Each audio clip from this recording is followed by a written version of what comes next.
Everyone needs a release that completely takes your mind off things, hey? Like in dirt like riding or racing cars, or like find something that your mind has to be so focused on that. Sports. Yeah. I'd wear 2-strokers deodorant if my wife would let me.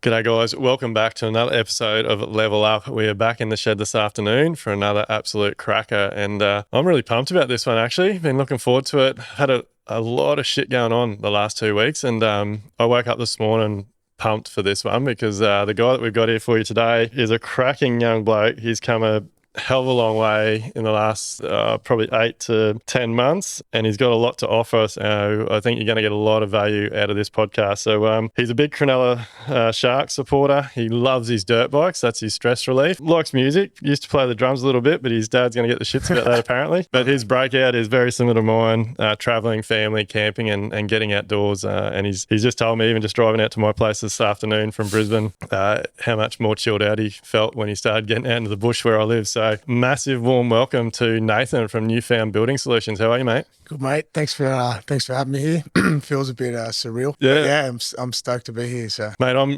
like I said, I'm really pumped about this one because you've got a pretty incredible journey that you've been on for like the last. Actually, it's probably coming up to 12 months now. Yeah, I think similar age to my daughter. So she was born in October last year. So I think it'd be about 10, 11 months. Yeah. Since I made the change. So.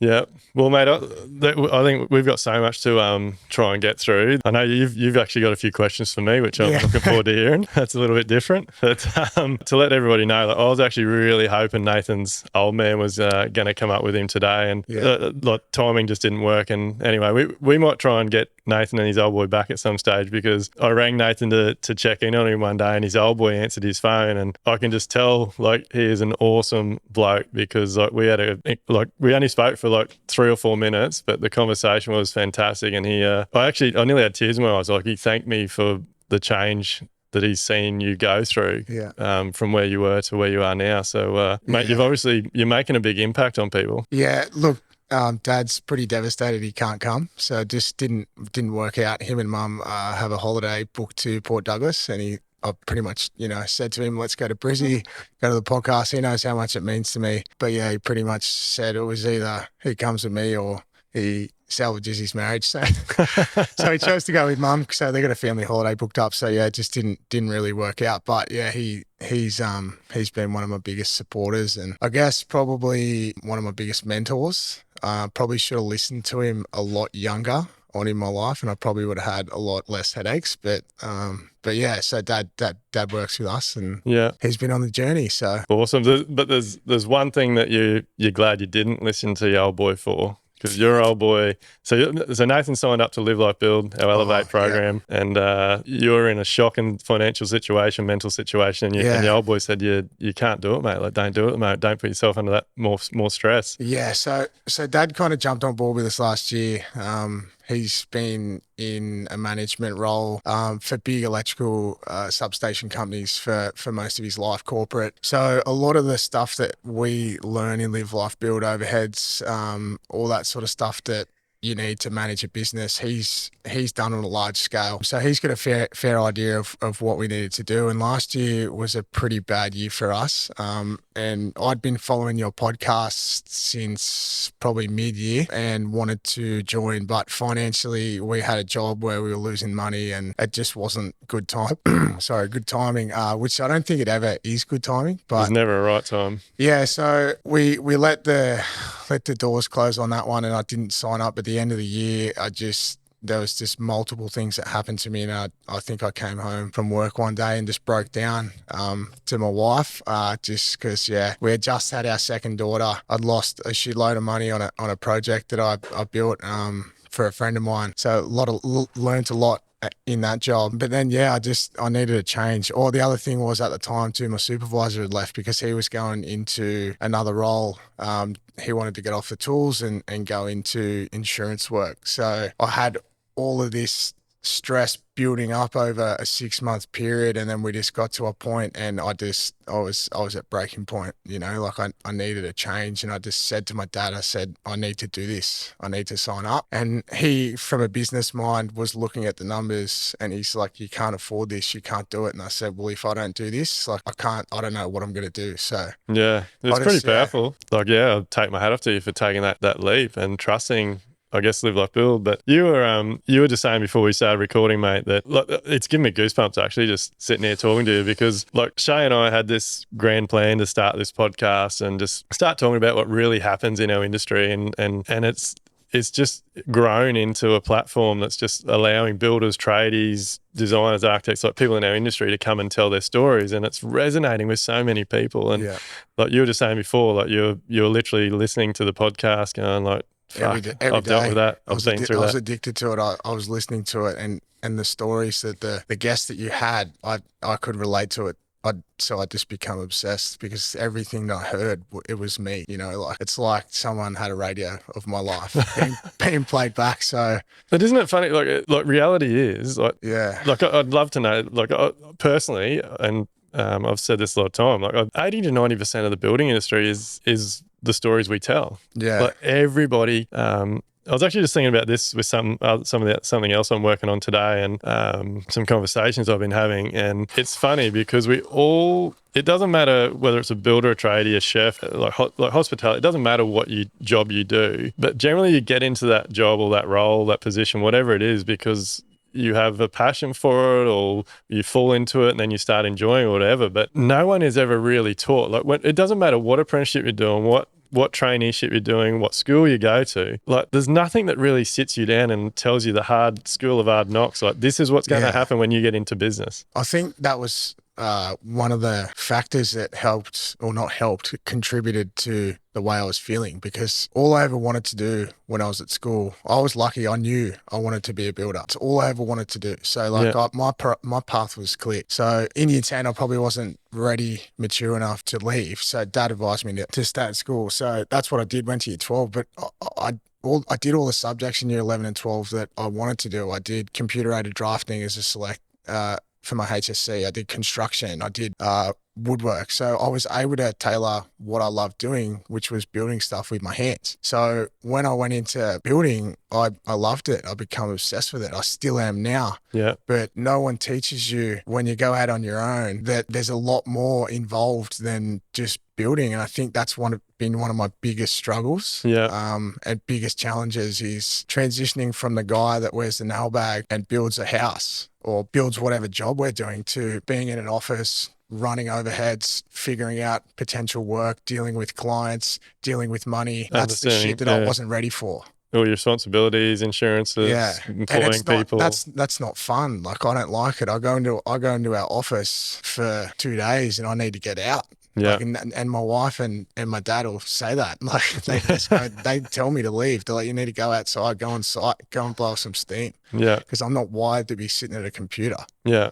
And it's a hard one, because if you want to run a trades-based business or a building business, like you have to learn or know that. Otherwise, you're just going to spend your entire career putting out fires, butting your head against the wall, losing your passion, coming home fucking frustrated every night, taking it out on your family. Like at the end of the day, like it's the running of a business, that stress that ends up separating a lot of families. Yeah, and that was me. Like I literally, my second daughter was born in October, and I was just so mentally drained that, as I said, I came home and just bawled my eyes out to my wife. I didn't know what I was doing. Our relationship was being affected. It probably didn't help that both of our kids don't sleep, so we were on half a week's sleep at best. So there was lots of factors that contributed to me getting to this point where I I needed a change. Yeah. So, and dad told me not to, and that's the biggest, thing that I hold against him now, because it's been the best thing that I've done. So I gave him shit. Like I only spoke to him for that 3 or 4 minutes, and I said to him, I go, "Oh, Nathan told me you said not to sign up," and he's like, "Fuck, I'm glad he didn't listen to me. Like it's the best thing he's ever done." So look, I normally do try and listen to him, but I just knew inside of me I needed to do something. Then like I think, like, I've got a mate of mine that's recently joined who's in a similar position. He's joined Live Life Build in a really tough mental spot right now. Same situation, runs his own building business, has 2 young kids, and he's mentally really drained. Yeah. And I said to him, you need to sign up, and there's never a right time for you to do that. And I just said to him, the worst case is you lose the money. I said, what's the other side if you don't do it? What's going to happen? Yeah. Your marriage is going to fall apart. Your family relationships are going to fall apart. And then you're going to lose the money anyway. Yeah. So you need to invest in yourself. And I know you say it a lot.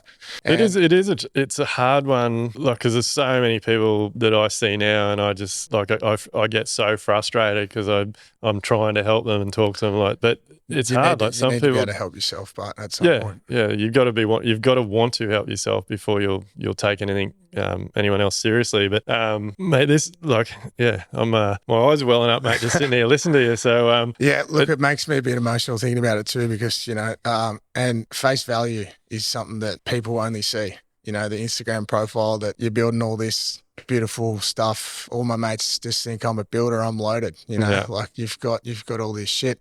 You're a builder. Like, you must be loaded. My mates just think I can have a day off here, just do whatever I want. This perception of the industry, because they don't understand what goes on behind closed doors. And I'm not sleeping at night because I got a roof off, and I know that there's people living in there. And like, I haven't been paid because a bank has been holding out payments because they haven't sent out their assessor to assess it. But I wasn't told that because it's been going through a client. So that sort of stress they don't see. And that's one thing that I guess has always frustrated me a little bit, but they don't know. So like, you're not even scratching the surface. Like, that's just one thing. You could go on it for days, but that's one thing that's always frustrated me. But I guess people don't know that, so I don't really get upset anymore when people say that shit. When my mates say that, you just do whatever you want. I'm keen to know what it for you, what it was. So, because, like, I don't. One thing I don't want this podcast to become a sales fest for Live Life Build. But Live Life Build is something that I've created with Amelia, undercover architect, and, like, I've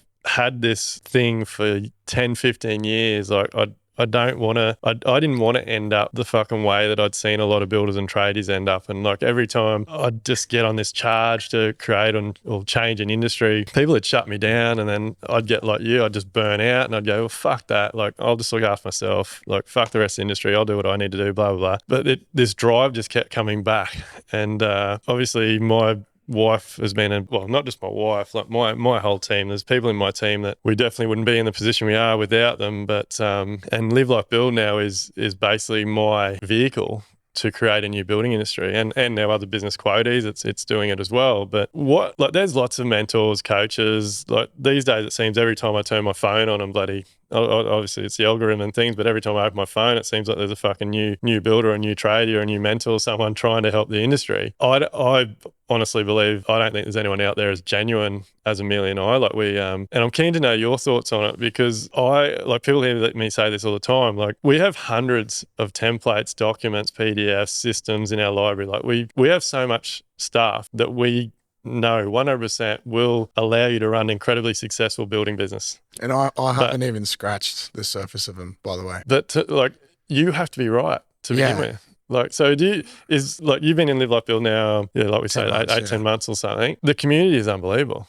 Yeah, and that's something, as you said, it's not a sales pitch. And I'll just go back a step. So the reason that I signed up was based on the stories that I was hearing. So people like Brett, he was at the point of closing his doors, but then he signed up and it changed him. So for me, it wasn't about Live Life Build directly trying to make sales. It was about, well, all right, this has helped this guy. He's been in a similar situation to me. And that's what resonated with me. So I thought, if it can help him, and look at him now, he's killing it. Yeah, he's killing it. Yeah. So if it can help him, it can help me. And it did. So that was the drive for me to do it. And it comes back to the podcast. It was the stories. Well, mate, that's this podcast. It means so much to me now. And Shay, like, obviously this doesn't happen without Shay behind the scenes, but because blokes have to talk. Yeah. Like, if you had told me, so the Kingscliff event, if you had told me 12, 18 months ago that I'd be sitting in a room full of builders talking about my feelings. Like, I would have laughed at you. Seriously, I would have laughed at you, because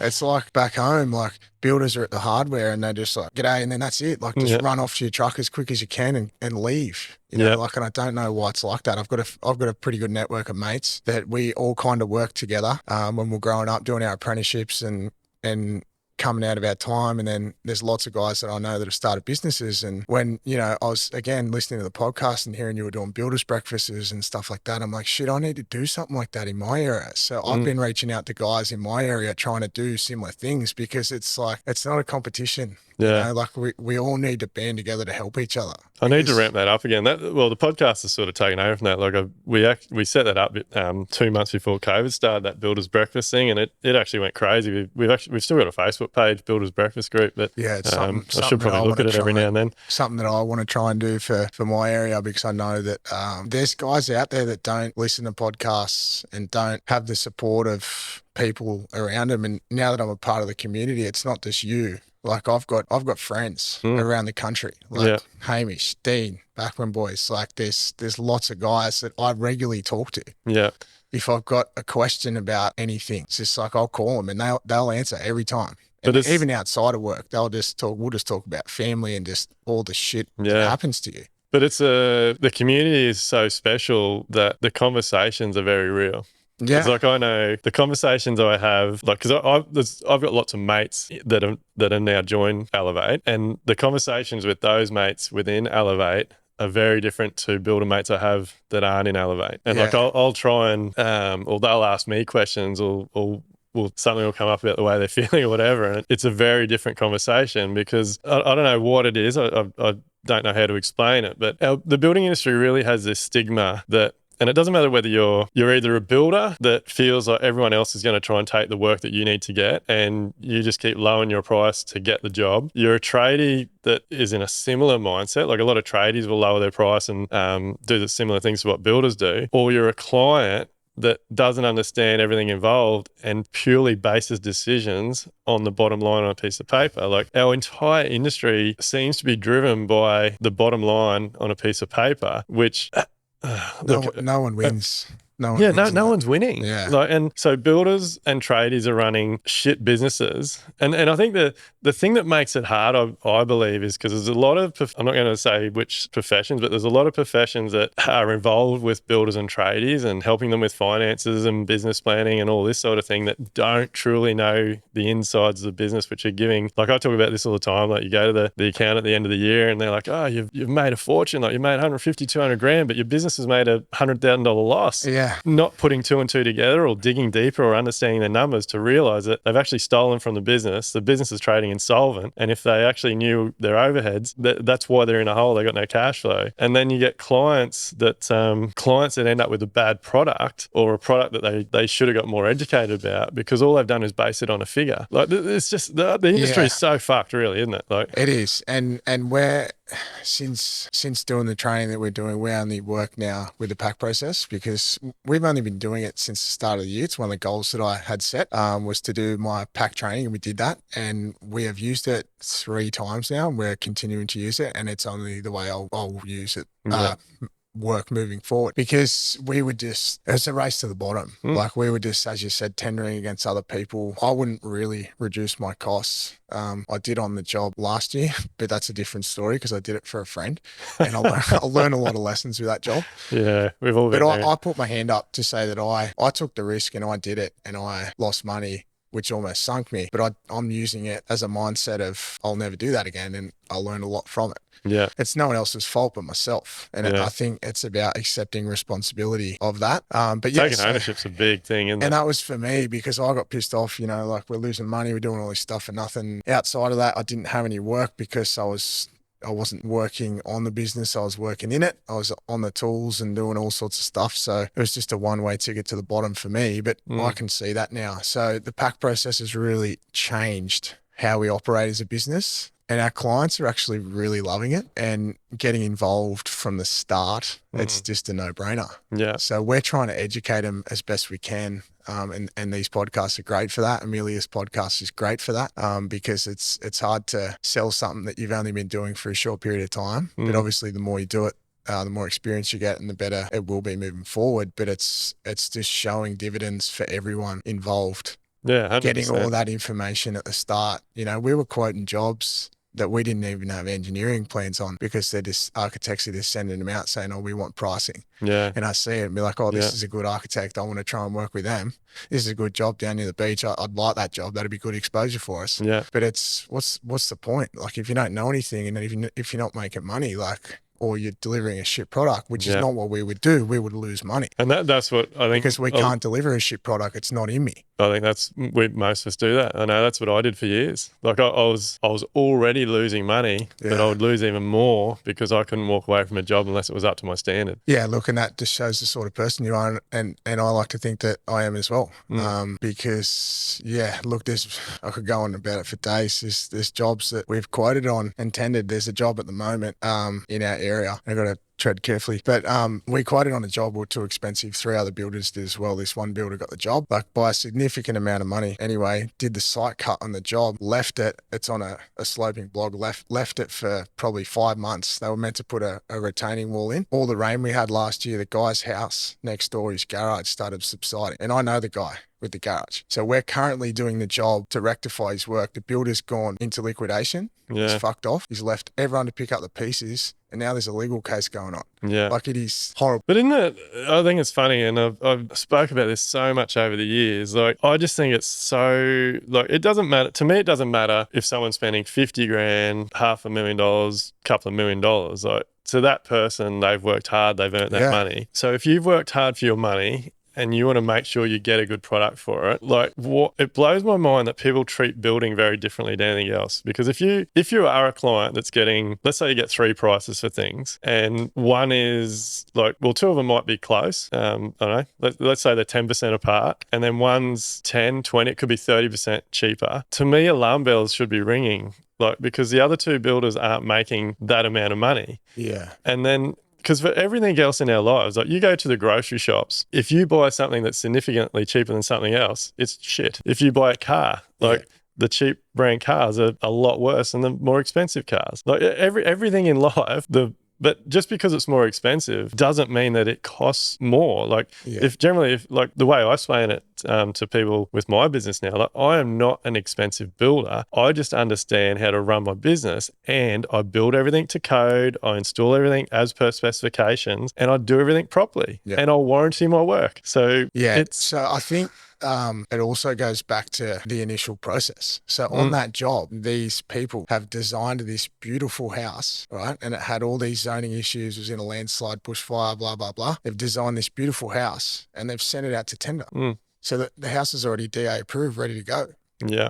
So there's the problem straight away. They can't reduce the size of it because it's already in council. So their back's up against the wall. So it's not their fault. They don't know any different. Yeah. You know, they go to council and they're like, oh, beauty, this is a house. We love it. This is what we want to do. They put it out to tender. It's 500 grand more than what they want to spend. Yeah. So they, you know, and that's going to cost them tens of thousands of dollars to go if they reduce it back through DA. In a process it's taken them 12 months. That's, you know, it's wrong from the start. If they had a builder on from the pre-construction stage, they could have said, right, this is way outside of your spend. Let's reduce the size and the scope so that we can try and get it within your budget. So I think it's funny because we obviously do the pack process as well, and like we've had multiple clients and even a couple just recently where I don't know for what reason, like it just doesn't, the conversations don't click. Like you can sit in front of them all you like and tell them, look, that particular style of build or type of build or location or size or whatever it is going to be such and such. And the architect just keeps drawing the drawings, and it doesn't matter how many times you keep saying look, you're going over budget. You're like working on these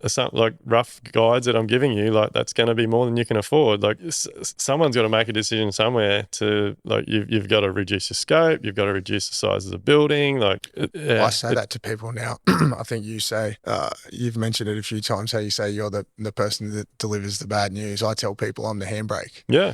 Because essentially someone needs to be there to be realistic about what it is, because you know. And I do use another analogy, like you want a Bentley, so you go into a Bentley, but you've only got the capacity to pay for a Hilux. You don't go into the Bentley shop and get a Bentley. Yeah. You get a Hilux. Yeah. Do you know what I mean? Because that's what your scope is. So building's no different. Yeah. But for some reason, people think it is. Let's just draw it, and then we'll just go and find someone that we can screw down and then get them to build it. Yeah.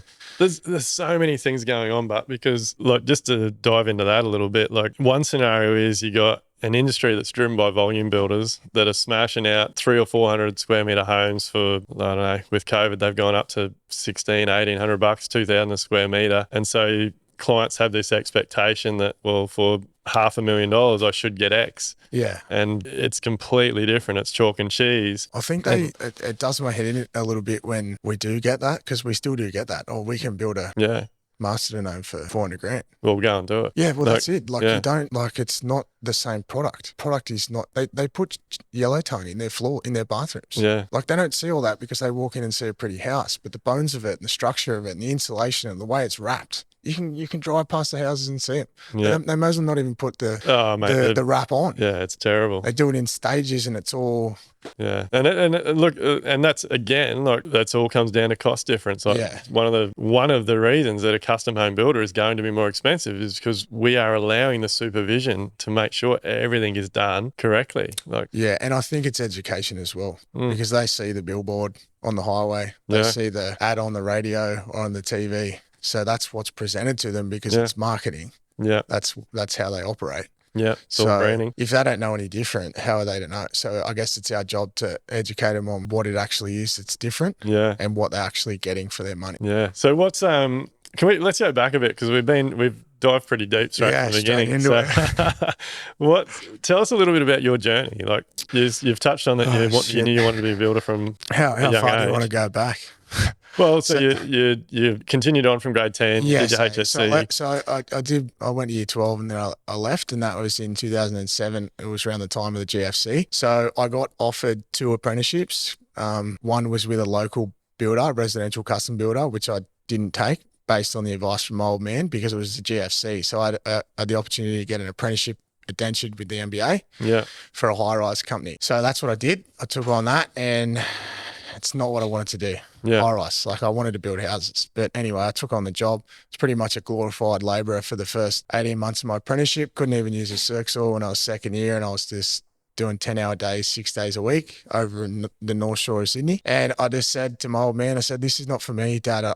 I'm not doing what I'm meant to be doing. Yeah. You know, like, and he's like, well, you know, like, and I'm not one to quit. I don't quit shit. You know, like, I put my whole heart into it, but I knew that wasn't right for me. And I had a few discussions with the foremans and the site supervisors, and they said, literally, we're training you to do what we're doing, and that's manage trades. Like, on high rises, that's what they do. So I was lucky I was indentured with the MBA. I spoke to them, got a transfer to a local builder who was really small. We used to do bathrooms, kitchens, decks, pergolas, that sort of stuff. So I saw out my time with him.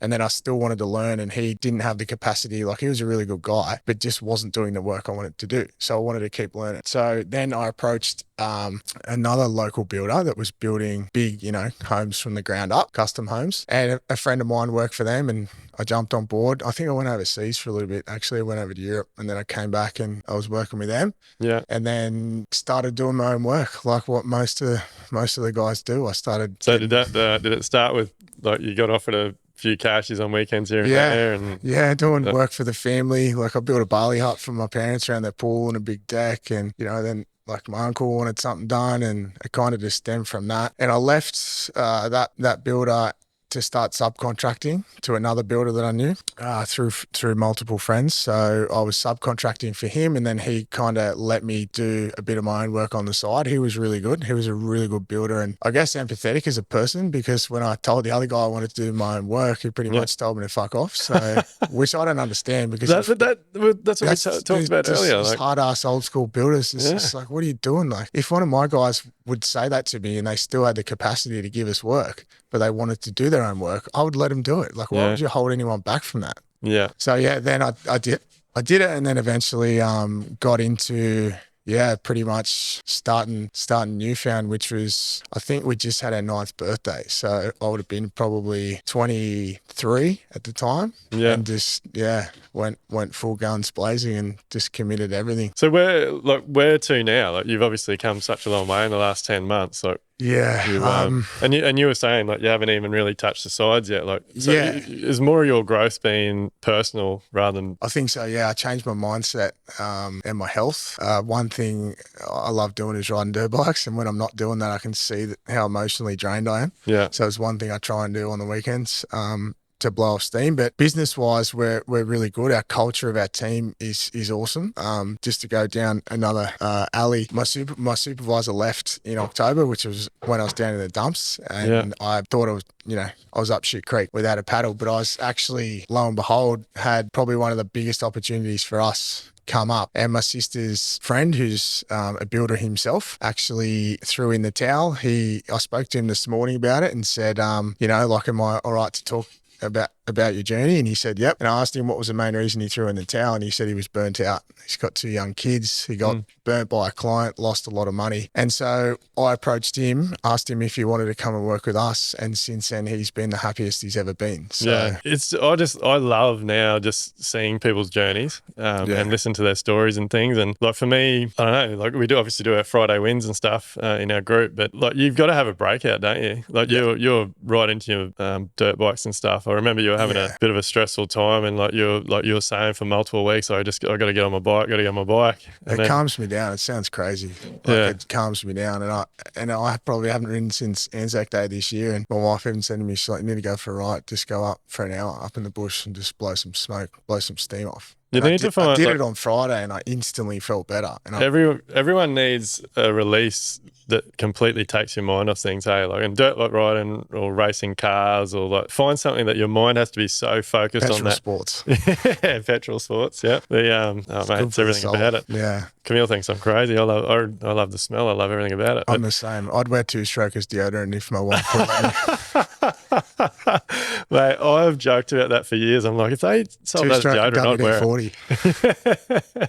But you had a bit of a scare, didn't you? Like one of your first rides back out, you had a bloody stick go up through your helmet. Yeah. Look, I can't talk too much because my mum will have a heart attack if she listens. But yeah, I've had a couple of bad ones, but that one wasn't even bad. I just washed out on a trail, and I had a stick come through my helmet and actually pierce out through the base piece of my chin, and it was like sitting on my throat. So that was really scary for me. And you said that's not bad. Well, I didn't get hurt, so it scared me a little bit, but I didn't get hurt. So I guess it just kind of shook me up a little bit. But I guess that's just the sport. So can you see it now that you're in a good headspace and mindset, like you're surrounding yourself with other incredible builders? Like, can you see a clear path? Yeah, I can. So I think we went off topic before, but our team culture is really good. But moving forward, I just want to keep growing as a business, as a culture, and then I just want to keep learning. So I've enrolled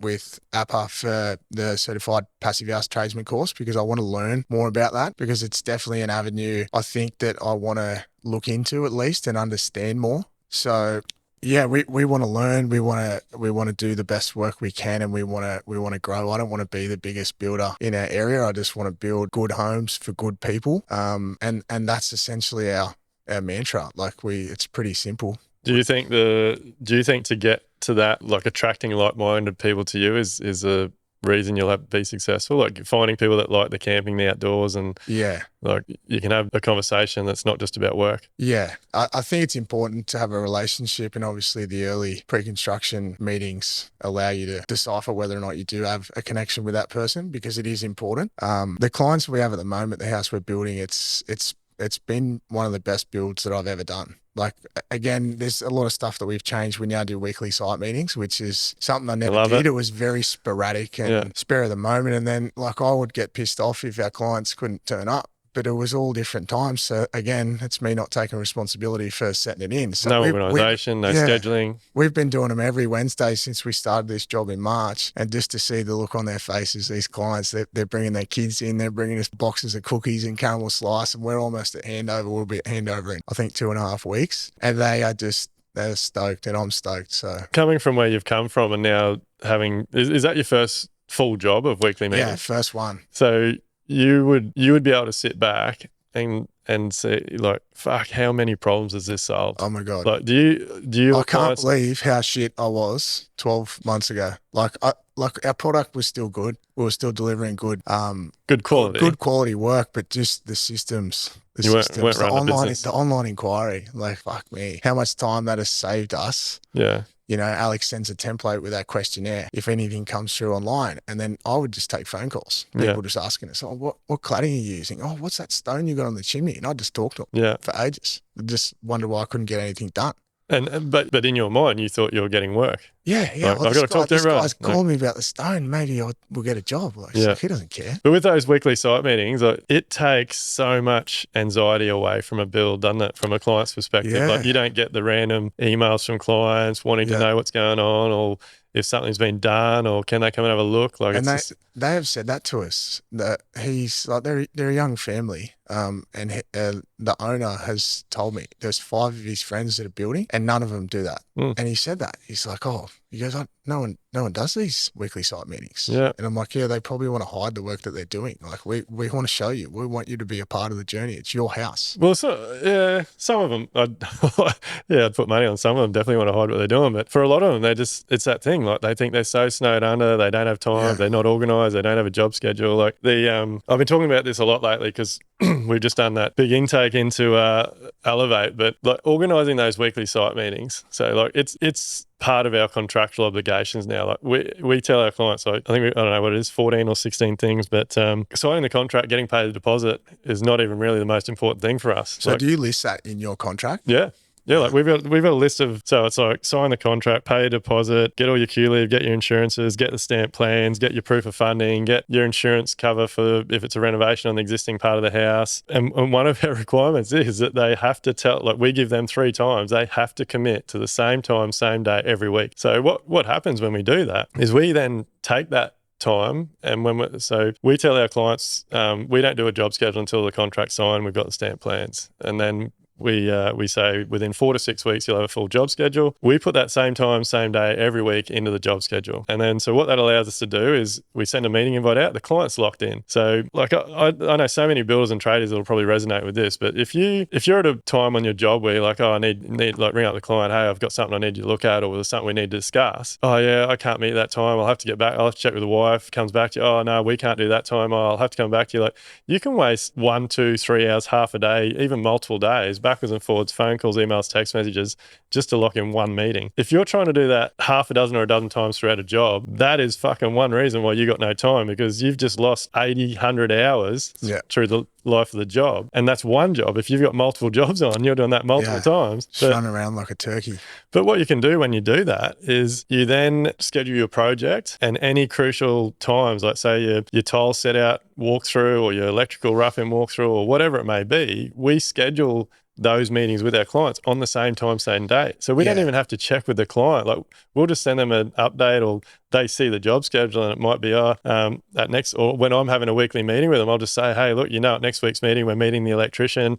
Like, make sure you have a review of the drawings, and we'll do a walkthrough. Like, I could go on for days about it. That's what we've been doing as well. And because it's only a new process to us, I'm still learning. But I've found over this build that those selections have been less stressful for everyone. Yeah. Like, we can give them time. So if we do we're doing them every Wednesday morning, but we might not even be at waterproofing stage. And then we've already picked our PCs and our tiles. But then I could say to them before we do that, all right, well, we got waterproofing in 2 weeks' time. We're going to then start tiling. Let's start to have a think about tile set out. Yeah. So then by the time they get to it, they've already got like a real indication of what they're after. Yeah. So they might just come through and we'll just literally hold the tiles and do a set out. They're like, oh, that's what I was thinking. The way I like to call it now, like I basically say it's a show and tell. Yeah. Like, it's not really a site meeting anymore. You're basically turning up to do a show and tell and show the clients what's going on. Bring the boys caramel slice. Oh, mate, look, it's like I said at the beginning, I take my hat off to you. You've come a long way. It is good to see that you're making some time for yourself, and you've got a few things that you get a release from, because like, you've got heaps of shit going on, like everyone. You're renovating your own home and all sorts of things. So life's busy. Reno our house, 2 young kids. My wife works in the office 2 days a week, which we have our newborn baby, or she's not newborn, she's 9 months old, but she's been there since she was 3 weeks old. So we have a 3-week-old baby with us in our office 2 days a week, which is a stress in itself. But you've managed to not only turn your business around, but turn your life around in 9 months while you've had a newborn child. Yeah. Shit, like jobs that were up the shit when you first started turning things around. You had like you're right if I tell people about your it's fine. situation when you start. So when I first, well, I think we'd messaged through Instagram a little bit. But then when we first, I don't know if you contacted me or something, or it might have been through, like when we had our first proper conversation about where you were at, like you'd taken out was it $100,000 overdraft to get yourself out of a hole because you'd lost shitloads of money on a job. Yeah. You couldn't pay your bills. You'd had a breakdown. You didn't know how you were going to get out of it because you were just like, I think you're a month away from having your second child. Yeah. So that would have been September last year, and Tully was born in October, and we had no money.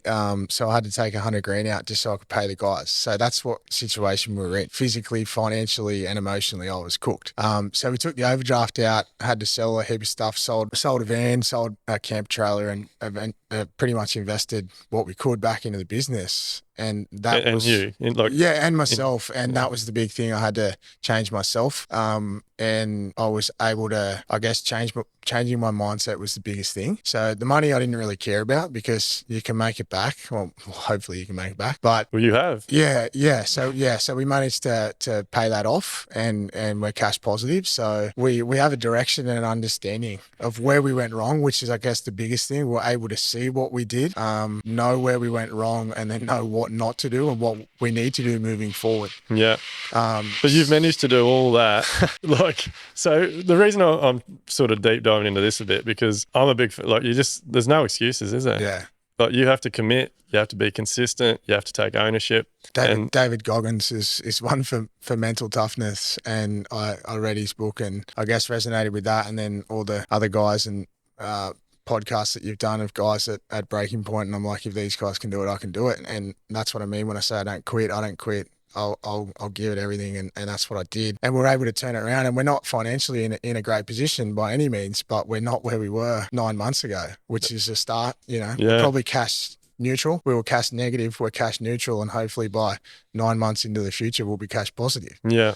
So you've got clear direction. You know your client now. You're onto your branding and like your sales pitch. I can tell in myself when I'm not feeling right, which I think is really important, because not being able to identify when you are in those low points is potentially dangerous and may take you in those dark times. So I can see that in myself, and if I'm starting to get a little bit complacent or something like that, cold showers, like I'll do it for 2 weeks, I'll stop drinking, and then I'll just be like, all right, you need to go and ride and let some steam out. Yeah. And if I do that, it works for me. And then I can literally see a change, like in the space of 14 days. It sounds fucking crazy. Yeah. But it works for me. And I know I know that that's what works. So it's have you seen your life and your business has changed, but have you seen a change in your family as well, your relationships with your partner? Yeah.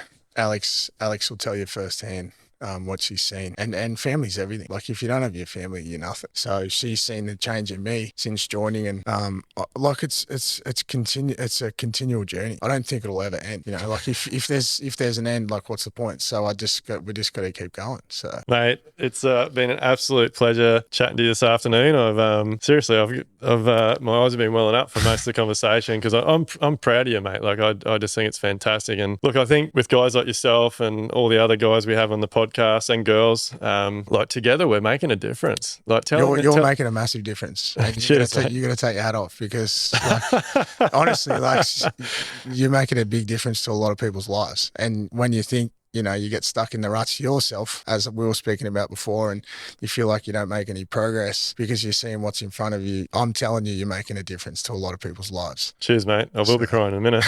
But look, we touched on, you said you had some questions for me. Yeah, I've got some questions, because no one asked Dwayne questions.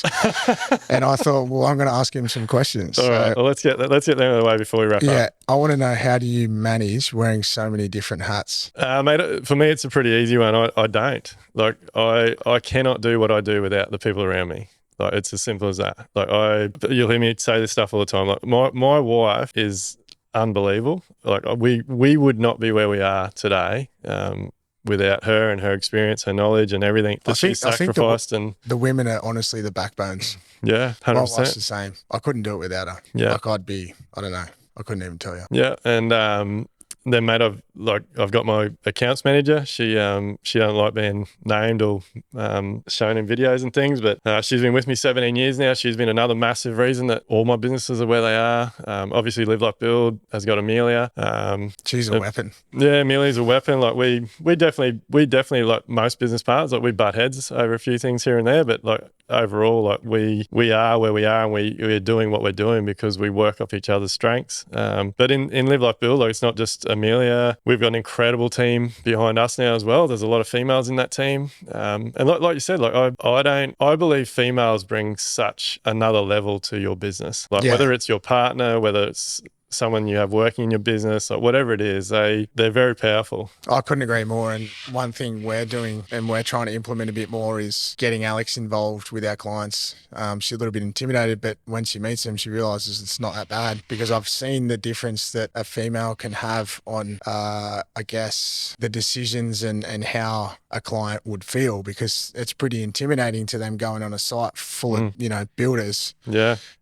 So to have a woman there is something that I've seen firsthand has really helped them. Yeah. So that's been really good for us. Yeah. And mate, the other one is my supervisor and my team. Like I definitely couldn't do what I do without, like, my supervisor is unbelievable. And my guys on site, my chippies, especially a couple of my lead chippies, like I love them to bits. Like that's a simple answer, mate. And I think that's the reason I like to really push that out there is I know so many builders because they don't understand their numbers, they don't have money in the business to employ other people. And I am 100% convinced that you will not ever run a good, sustainable, successful, profitable business on your own unless you're doing one project at a time and you're just poking along. Like it's impossible. There is too much to do. Teamwork. It's got to be teamwork. Yeah, our culture's like that at the moment. It's funny. We took our boys out for dinner a few weeks ago, and they got a bit pissy, but they were all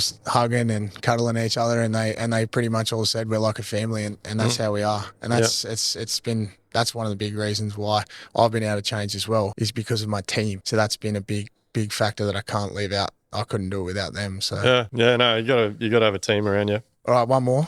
What is your biggest advice for anyone who is in a similar situation or my shoes right now?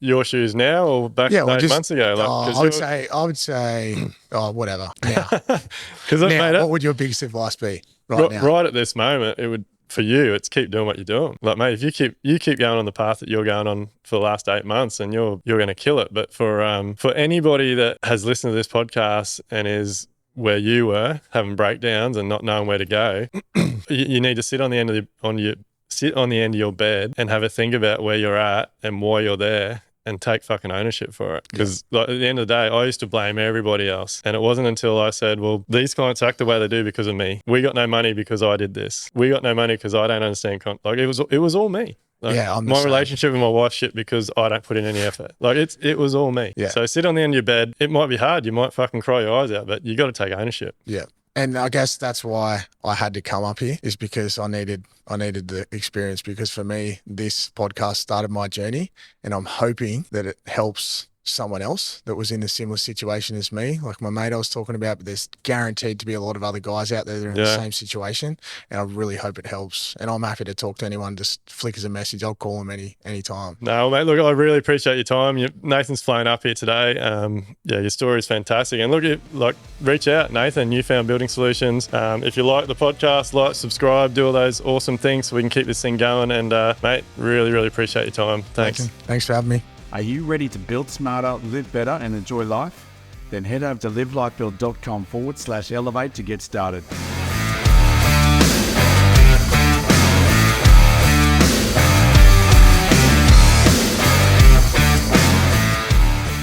Everything discussed during the Level Up podcast with me, Dwayne Pearce, is based solely on my own personal experiences and those experiences of my guests.